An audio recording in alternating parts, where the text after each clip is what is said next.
Hi అండి, నమస్తే. Welcome back to our channel ఆహా అమ్మ వంటలు.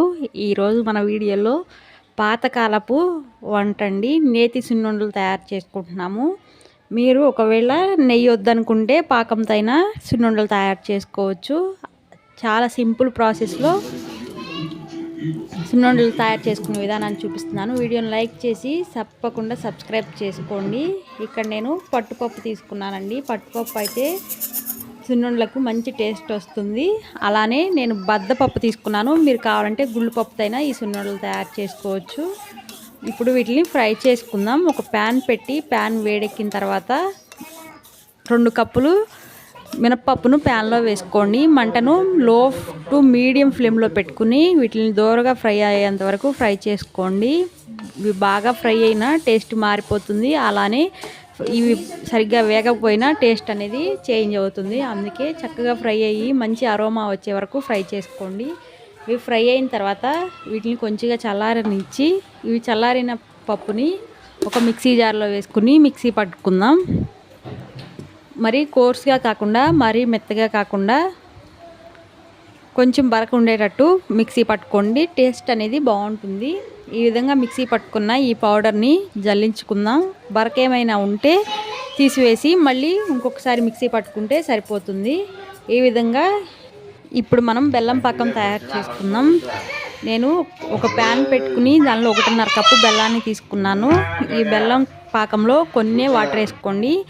పాకం అనేది రానవసరం లేదు. ఈ బెల్లం కరిగిపోతే సరిపోతుంది. కొంచెం జిగురు అనేది చిక్కదనం అనేది తగిలితే చాలు. పాకం అయితే ఏ పాకం రానవసరం లేదు. ఈ విధంగా ఒకసారి కలుపుకుని ఒకసారి ఈ బెల్లం పాకాన్ని ఫిల్టర్ చేసి తీసుకోండి. డస్ట్ ఏమైనా ఉంటే పోతుంది. ఈ విధంగా బెల్లం కరిగిపోయిన తర్వాత ఈ బెల్లం సిరప్ని మనం మిక్సీ పట్టుకున్న సున్నులో కొంచెం కొంచెంగా వేసుకుంటూ కలుపుకోండి. ఈ విధంగా మొత్తాన్ని మిక్స్ చేసుకోండి. నాకు 2 కప్పులు మినప్పప్పుకి 1.5 కప్పు బెల్లం పాకం అయితే కరెక్ట్గా సరిపోయిందండి. మిగలలేదు, తగలలేదు, పర్ఫెక్ట్గా వచ్చింది. దీనిలోనే నేను 2 స్పూన్లు నెయ్యి అలానే 1 స్పూన్ యాలకుల పౌడర్ని కూడా యాడ్ చేసుకున్నాను. ఈ మొత్తాన్ని పాకం కొంచెం కొంచెంగా వేసుకుంటూ కలుపుకోండి. బాగా మిక్స్ అవుతుంది. ఇలా కలుపుకుని మీడియం సైజ్ బాల్స్ లాగా ప్రిపేర్ చేసుకుందాం. చాలా టేస్టీగా ఉంటాయండి.